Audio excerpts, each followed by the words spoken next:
أم صفوان وأبو صفوان موصيني إني أشوفك. الله يبارك فيك، الله يسلمك يا رب. الله يعافيك. شو أخبارك؟ الحمد لله لله على السلامة. والله الحمد لله فيك. على السلامة. كتب لكم عمر جديد. اي والله، اي والله. شو أخبارك أنت؟ الحمد لله نعمة كبيرة والله، الحمد لله. الله يبارك إخوانك فيك ويخلي لك وأهلك؟ الأولاد. الحمد لله نعمة كبيرة والله.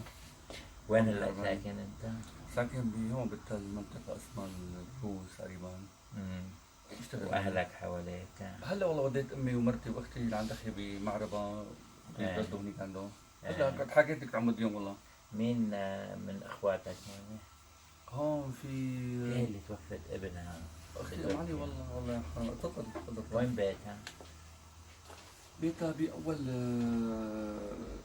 وين بين عتل وحرني، هون هالمنطقة هاي. بنقدر نوصل لها؟ هلا لقوا هنيك عند اخي ابو حسن هنيك. خلاص نمر عليه. تدلنا ما عليك. ايه ايه ان شاء الله. بسيطة. تفضل تفضل ارتاحوا. يلا. الله يعطيك يعافيك. العافية. لا يشرب شاي ولا